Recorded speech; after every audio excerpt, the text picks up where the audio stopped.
ನಮಸ್ಕಾರ. ನೂತನವಾಗಿ ಎನ್ಸಿಟಿಯನ್ನು ಅಭಿವೃದ್ಧಿಪಡಿಸ್ತಾ ಇರ್ತಕ್ಕಂಥ ಈ ಒಂದು ಕಾರ್ಯಕ್ರಮದಲ್ಲಿ ಈ ಒಂದು ಸಮಾರಂಭದ ಅಧ್ಯಕ್ಷತೆಯನ್ನು ವಹಿಸಿರ್ತಕ್ಕಂಥ ನಂತರ ಕ್ಷೇತ್ರದ ಜನಪ್ರಿಯ ಶಾಸಕರಾದಂಥ ಇಕ್ಬಾಲ್ ಹುಸೇನ್ ಅವರೇ, ಈಗ ತಾನೇ ನಮ್ಮನ್ನೆಲ್ಲ ಉದ್ದೇಶಿಸಿ ಮಾತಾಡಿದಂಥ ನಮ್ಮ ಪಕ್ಷದ ಮುಖಂಡರು, ನಮ್ಮೆಲ್ಲರ ನೆಚ್ಚಿನ ನಾಯಕರಾದಂಥ ಬೊಮ್ಮಲಿನ ಅಧ್ಯಕ್ಷರಾದಂಥ DK ಸುರೇಶ್ ಅವರೇ, ಜನಪ್ರಿಯ ಪಕ್ಕದ ಕ್ಷೇತ್ರದ ಚನ್ನಪಟ್ಟಣದ ಶಾಸಕರಾದಂಥ ಸನ್ಮಾನ್ಯ ಯೋಗೇಶ್ವರ್ ಅವರೇ, ನಾಯಕರಾದಂಥ ವಿಧಾನ ಪರಿಷತ್ ಸದಸ್ಯರಾದಂಥ ಸನ್ಮಾನ್ಯ ರವಿ ಅಣ್ಣವರೇ, ನಮ್ಮ ಜಿಲ್ಲೆಯ ಗ್ಯಾರಂಟಿ ಸಮಿತಿಯ ಅಧ್ಯಕ್ಷರು ಸ್ನೇಹಿತರಾದಂತಹ ಸನ್ಮಾನ್ಯ K ರಾಜುರವರೇ, ರೇಷ್ಮೆ ನಿಗಮದ ಅಧ್ಯಕ್ಷರು ಆತ್ಮೀಯರಾದಂತಹ ಸನ್ಮಾನ್ಯ ಗಂಗಾಧರ್ ಅವರೇ, ಈ ಒಂದು ಕಾರ್ಯಕ್ರಮಕ್ಕೆ ಚಾಲನೆ ಕೊಟ್ಟಿರ್ತಕ್ಕಂಥ ಈ ಒಂದು ಭಾಗದ ಪ್ರಾಧಿಕಾರದ ಅಧ್ಯಕ್ಷರಾದಂಥ ಸನ್ಮಾನ್ಯ ಚೇತನ್ ಅವರೇ, ಡಾಕ್ಟರಾದಂಥ ಸನ್ಮಾನ್ಯ ಸಾಧು ಕೋಕಿಲಾರ್ ಅವರೇ, ಜಿಲ್ಲಾಧಿಕಾರಿಗಳಾದಂಥ ಸನ್ಮಾನ್ಯ ಯಶವಂತ್ ಅವರೇ, ಸಿಒ ಸನ್ಮಾನ್ಯ ಅನ್ಮೋಲ್ ಜೈನ್ ಅವರೇ, ಎಲ್ಲ ವೇದಿಕೆ ಮೇಲಿರ್ತಕ್ಕಂಥ ನಮ್ಮ ಪಕ್ಷದ ಮುಖಂಡರುಗಳೇ, ಈ ಒಂದು ಕಾರ್ಯಕ್ರಮದ ಫಲಾನುಭವಿಗಳೇ, ಮಾಧ್ಯಮ ಸ್ನೇಹಿತರೆ, ಆತ್ಮೀಯ ಬಂಧುಗಳೇ, ಈಗಾಗಲೇ ನಮ್ಮ ನಾಯಕರಾದಂಥ DK ಸುರೇಶ್ ಅವರು ಎಲ್ಲ ವಿಚಾರವನ್ನ ಹೇಳಿದ್ದಾರೆ. ಈ ಒಂದು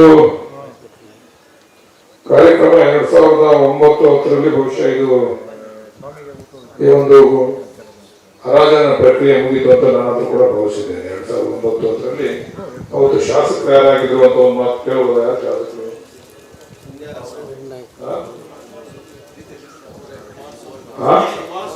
ಕುಮಾರಸ್ವಾಮಿ ಅವರು ಈ ಭಾಗದ ಶಾಸಕರು 2009. ಅದಾದ ನಂತರ 2013ರಿಂದ 2018 ಕೂಡ ಅವರೇ ಶಾಸಕರು ಇರ್ಬೋದು. ಅವರೆಲ್ಲ ಶಾಸಕರು ಇಲ್ಲ, ಅವರೇ ಇರ್ಬೋದು ಶಾಸಕರು. ಶ್ರೀಮತಿಯವರು ಆಗಿದ್ದು, ಶ್ರೀಮತಿಯವರ 2018 ಆಗಿದ್ದು. ಶ್ರೀಮತಿಯವರು 2018 ಉಪಚುನಾವಣೆಯಲ್ಲಿ ಪಾಪ DK ಸುರೇಶ್ ಅವರು ಬೆನ್ನು ಕಟ್ಕೊಂಡು ಪಾಪ ಕಷ್ಟಪಟ್ಟು ಅತ್ಯಂತ ಹೆಚ್ಚು ಈ ರಾಜ್ಯದಲ್ಲಿ ಹೆಚ್ಚು ಲೀಡು. ಎಷ್ಟು ಲೀಡು ಅವತ್ತು? 1 ಲಕ್ಷ ಚಿಲ್ಲರೆ ಲೀಡು, 1.25 ಲಕ್ಷ ಲೀಡು. ಏನ್ ಸಹೋದರರಿಬ್ರು ಕೂಡ ಏನಾದ್ರು ಒಂದು ಕಾಂಗ್ರೆಸ್ ಪಕ್ಷ ನಮ್ಮ ಹೈಕಮಾಂಡ್ ಏನಾದ್ರು ಒಂದು ಆದೇಶ ಕೊಟ್ಟರೆ ಅದನ್ನ ಪೂರೈಸಬೇಕು ಅಂತ ಹೇಳಿ ಯೋಗೀಶನ ಏನ್ ಹೇಳ್ತಾರೆ, ಅದನ್ನೇ ನೀನು ಸೇರಿ ನೀನು ಬಿಟ್ಬಿಡೆ, ಅವಾಗ ನಾವೇನ ಮಾಡಬಹುದು, ನಮ್ದು ವರ್ಕೌಟ್ ಆಗ್ಲಿಲ್ಲ. ಅವಾಗ ಒಂದು ಬಡಾವಣೆ, ಬಹುಶಃ ನೀವೆಲ್ಲ ಕೂತಿದ್ದೀರಲ್ಲ, ನೀವೆಲ್ಲ ಈ ರೀತಿ ಈ ಬಡಾವಣೆಗೆ ಒಂದು ಜೀವಗಳೇ ಬರ್ತದೆ ಅಂತ ನೀವು ಯಾರು ಕೂಡ ಅನ್ಕೊಂಡಿಲ್ಲ ಅಂತ ನಾನು ಕೂಡ ಹೇಳಿಕ್ಕೆ ಇಚ್ಛೆ ಪಡ್ತೇನೆ. ಎಲ್ಲರೂ ಕೂಡ ನೀವೇನು ಈ ಬಡಾವಣೆಯಲ್ಲಿ ನೀವು ಸೈಟ್ ಅನ್ನ ಖರೀದಿ ಮಾಡಿದ್ರಿ, ಇದು ತ್ರಿಶಂಕು ಸ್ವರೂಪದಲ್ಲಿ ಇತ್ತು, ಇದು ಅತಂತ್ರ ಸ್ಥಿತಿಯಲ್ಲಿ ಇತ್ತು. ಇಂತಹ ಸಮಸ್ಯೆಗಳನ್ನ ಬಗೆಹರಿಸಬೇಕು ಅಂತಂದ್ರೆ ಇಚ್ಛಾಶಕ್ತಿ ಬೇಕು, ರಾಜಕೀಯ ಇಚ್ಛಾಶಕ್ತಿ ಬೇಕು. ಬರೀ ಮಾತಾಡೋದು, ಬೆಳಿಗ್ಗೆ ಅಂದ್ರೆ ಮೀಡಿಯಾ ಮುಂದೆ ಬಂದು ಮಾತಾಡ್ಬಿಟ್ಟು ಮನೆ ಸೇರ್ಕೊಡೋದು. ಈಗ ನಮ್ಮ ಮುಖ್ಯಮಂತ್ರಿಗಳು ಇವತ್ತು ಮುಖ್ಯಮಂತ್ರಿ ಆದ್ಮೇಲೆ ಅವರ ನಡವಳಿಕೆ, ಹಿಂದೆ ಶಾಸಕರಾಗಿರಲ್ಲ, ಯಾರಾಗಬೇಕಾದ್ರೆ ಮತ್ತು 13ರಿಂದ 18 ಸಂದರ್ಭದಲ್ಲಿ ಶಾಸಕರಾಗಿದ್ರಲ್ಲ, ಇವತ್ತು ಕೇಂದ್ರ ಮಂತ್ರಿಗಳಾಗಿದ್ದಾರೆ. ಅದೇನೋ ನಮ್ ಜನ ಕೂಡ ಅದೇನೋ ಗೊತ್ತಿಲ್ಲಪ್ಪ, ಅದೇನೋ ಕಣ್ಣು ಮುಚ್ಕೊಂಡು ಓಡಾಗ್ತಕ್ಕಂಥ ಪರಿಪ್ರಭೆ ಕಲ್ತ್ಕೊಂಡ್ಬಿಟ್ಟಿದ್ದಾರೆ ನೀವೆಲ್ಲರೂ ಕೂಡ. ಇಂಥ ಸಮಸ್ಯೆಗೆ ಜೀವ ತುಂಬತಕ್ಕಂಥ ಕೆಲಸ ಅದು ಯಾರಾದ್ರೂ ಕೂಡ ಮಾಡ್ತಾರೆ ಅಂದ್ರೆ, ಹಳೆಯ ಸಮಸ್ಯೆಗಳು ಮಾಡಬೇಕು ಅಂತಕ್ಕಂಥದ್ದನ್ನ ಆಗಲೇ ನಮ್ಮ DK ಸುರೇಶ್ ಅವರು ಬೊಮ್ಮಲ ಅಧ್ಯಕ್ಷ ಹೇಳಿದ್ರು ನಮ್ಗೆ. ಇದನ್ನ ಮಾಡಬೇಕು ಅಂತಕ್ಕಂಥದ್ದೇ ನಮ್ಗೆ ಕಾನೂನಲ್ಲಿ ಹೋಗಲಿಲ್ಲ, ನಾವು ಮಾಡಲೇಬೇಕು ಅಂತಕ್ಕಂಥದ್ದು ನಮಗೂ ಇರಲಿಲ್ಲ. ಆದ್ರೆ ಇಕ್ಬಾಲ್ ಹುಸೇನ್ ಅವರು ಈಗ 23ರಲ್ಲಿ ಶಾಸಕರಾದ್ಮೇಲೆ ಇಲ್ಲ, ಇದು ಸಾರ್ವಜನಿಕರಿಗೆ ತೊಂದರೆ ಆಗದೆ, ಇದನ್ನ ಸಾರ್ವಜನಿಕರಿಗೆ ನಾವು ಸರ್ಕಾರದವರು ಅಥವಾ ನಾವು ಯಾರೋ ಮಾಡಿರ್ತಕ್ಕಂಥ ಹಿಂದೆ ಯಾವ ಶಾಸಕರು ಮಾಡ್ತಕ್ಕಂಥ ತಪ್ಪನ್ನ ಅದನ್ನ ಪುನರಾವರ್ತನೆ ಆಗಬಾರ್ದು, ಅದು ಮುಂದುವರಿಬಾರ್ದು, ಇದಕ್ಕೊಂದು ಇತಿಶ್ರೀ ಆಗಬೇಕು ಅಂತ ಹೇಳಿ ನಮ್ಮ ನಾಯಕರಾದಂತ ಡಿ ಕೆ ಶಿವಕುಮಾರ್ ಅವರು, ಡಿ ಕೆ ಸುರೇಶ್ ಅವರ ಒಂದು ಆಶೀರ್ವಾದದಿಂದ, ಇಕ್ಬಾಲ್ ಹುಸೇನ್ ರವರ ಒಂದು ಪರಿಶ್ರಮ, ಮತ್ತೊಮ್ಮೆ ಹೇಳ್ತೀನಿ, ಇಕ್ಬಾಲ್ ಹುಸೇನ್ ರವರ ಒಂದು ಪರಿಶ್ರಮ, ಯಾರೋ ಮಾಡಬೇಕಾಗಿದ್ದ ಕೆಲಸನ ಇಕ್ಬಾಲ್ ಹುಸೇನ್ ಅವರು ಬಂದು ಮಾಡ್ತಾರೆ ಅಂದ್ರೆ ಅವ್ರಿಗೂ ಕೂಡ ಇಚ್ಛಾಶಕ್ತಿ ಐತೆ, ಈ ಜನಗಳ ಬಗ್ಗೆ ಕಾಳಜಿ ಐತೆ ಅಂತೇಳಿ, ಈ ಜನಗಳ ಬಗ್ಗೆ ಎಷ್ಟು ಆಸಕ್ತಿ ಇದೆ, ನನ್ಗೊಂದು ಸಮಸ್ಯೆ ಇದೆ, ನನ್ನ ಮುಂದೆ ಈ ಸವಾಲನ್ನ ಸ್ವೀಕಾರ ಮಾಡಬೇಕು, ಇದರ ಸಮಸ್ಯೆಯನ್ನ ಬಗೆಹರಿಸಬೇಕು ಅಂತಕ್ಕಂಥದ್ದನ್ನ ಬಹುಶಃ ಒಂದು ಒಳ್ಳೆಯ ಕೆಲಸವನ್ನ ಇಕ್ಬಾಲ್ ಹುಸೇನ್ ರವರು ನಿಮ್ಮೆಲ್ಲರಿಗೂ ಕೂಡ ಮಾಡಿಕೊಟ್ಟಿದ್ದಾರೆ.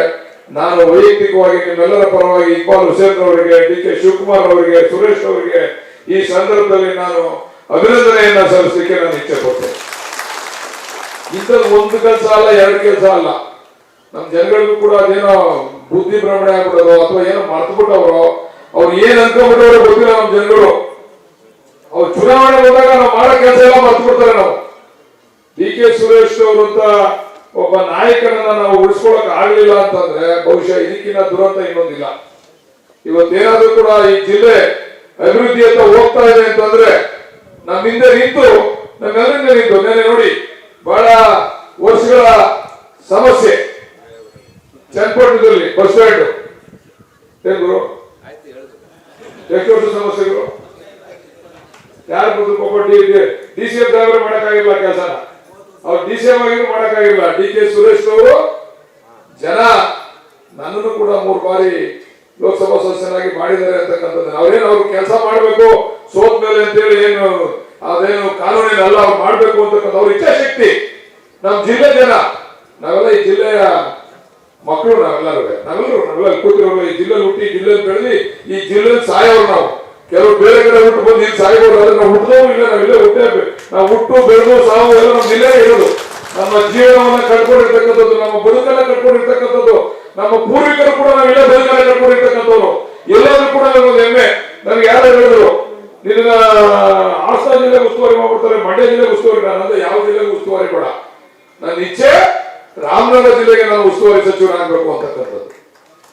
ನನ್ನ ಜನಗಳ ಅವರ ಜೊತೆ ನನ್ನ ಒಡನಾಟ ಇರಬೇಕು, ನನ್ನ ಜಿಲ್ಲೆಯ ಜನಗಳ ಜೊತೆ ಒಡನಾಟ ಇರಬೇಕು. ಇವತ್ತು ಸನ್ಮಾನ್ಯ ಡಿ ಕೆ ಶಿವಕುಮಾರ್ ಅವರನ್ನ ಈ ರಾಜ್ಯದ ಅತ್ಯಂತ ಉನ್ನತವಾದಂತಹ ಎತ್ತರವಾದಂತಹ ಸ್ಥಾನಕ್ಕೆ ನಿಮ್ಮೆಲ್ಲರ ಆಶೀರ್ವಾದದಿಂದ ನೀವೆಲ್ಲ ಕುಡಿಸಿದೀರ ಅಂತಂದ್ರೆ ನಾವು ಯಾವಾಗಲೂ ಕೂಡ ನಿಮ್ಗಳಿಗೆ ಚಿರಋಣಿಗಳಾಗಿರ್ತೇವೆ ಅಂತಕ್ಕಂಥ ಮಾತನ್ನು ಈ ಸಂದರ್ಭದಲ್ಲಿ ನಾನು ಹೇಳಿಕ್ಕೆ ಇಚ್ಛೆ ಪಡ್ತೇನೆ. ಇವತ್ತು ನಮ್ಮ ಮೇಲೆ ವಿಶ್ವಾಸ ಇದೆ. ಬರೀ ಡೋಂಗಿ ಮಾತುಗಳು, ಬೆಳಿಗ್ಗೆ ಬೈಯಲೇ ಆ ಬಿಡದಿ ಟೌನ್ಶಿಪ್ ಅವರೇ ಮಾಡ್ಬಿಟ್ರು, ಅವರೇ ಆದೇಶ ಮಾಡಿದ್ದು, ಅವರೇ ಜಾಗತಿಕ ಟೆಂಡರ್ ತರಿಸಿದ್ದು, ಅವರೇ ಮಾಡಿದ್ದು. ಇವಾಗ ಬೈಯಲು ನಮ್ಮನ್ನ ಅದೇನು ಅವ್ರಿಗೆ ಹೊಟ್ಟೆ ತೋರಿಸೋದ್ ಕಾಣಿಸ್ತದೆ. ಡಿ ಕೆ ಶಿವಕುಮಾರ್ ಅವ್ರನ್ನ ನೋಡಿದ್ರೆ ಹೊಟ್ಟೆ ಒಳಗೆ ಬೆಂಕಿ ಕೂಡ ಆಯ್ತದ ಕಾಣಿಸ್ತದೆ.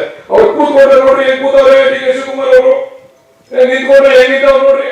ಏನ್ರಿ ನ್ಯಾಯ, ಏನ್ರಿ ಒಂದು ಲಿಸ್ಟ್ ಮಾಡಿಕೊಟ್ರಿ ಅಂತ ಕೇಳ್ಬೇಕು ನಾವು ಕೇಂದ್ರ ಮಂತ್ರಿಗಳಿಗೆ, ನಾವು ಹೆಂಗಿರ್ಬೇಕು ಅಂತ ನಾವೆಲ್ಲರೂ. ನೋಡಪ್ಪ ನಾವು ಹೆಂಗ್ ನಡಿಬೇಕು, ಹೆಂಗ್ ಕೂತ್ಕೋಬೇಕು, ಹೆಂಗ್ ನಿಂತ್ಕೋಬೇಕು ಅಂತೇಳಿ.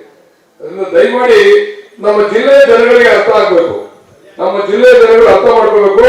ಅದು ನೀರಾವರಿ ಇರ್ಬೋದು, ಅದು ಆರೋಗ್ಯ ಕ್ಷೇತ್ರ ಇರ್ಬೋದು, ಅದು ಯಾವುದೇ ಕ್ಷೇತ್ರ ಇರ್ಬೋದು, ಇದನ್ನ ಪರಿಪೂರ್ಣವಾಗಿ ಜಾರಿಗೆ ತರ್ತಕ್ಕಂಥ ಇಚ್ಛಾಶಕ್ತಿ ಇರ್ತಕ್ಕಂಥದ್ದು ಅದು ಕಾಂಗ್ರೆಸ್ ಪಕ್ಷಕ್ಕೆ, ಅದು ಡಿ ಕೆ ಶಿವಕುಮಾರ್ ಅವರ ನಾಯಕತ್ವಕ್ಕೆ ದಯಮಾಡಿ ಮುಂದಿನ ದಿವಸಗಳಲ್ಲಿ ನೀವು ನಮ್ಮ ಜನ ಬೇರೆದಕ್ಕೆ ಆಲೋಚನೆಯನ್ನ ಕಿವಿಯನ್ನ ಕೊಡುವೆ ನಮ್ಗೆಲ್ಲರೂ ಕೂಡ ಮತ್ತೊಮ್ಮೆ ನೀವು ಆಶೀರ್ವಾದವನ್ನು ಮಾಡಿ ಕೈ ಬಲಪಡಿಸಿ ಈ ಜಿಲ್ಲೆಯನ್ನ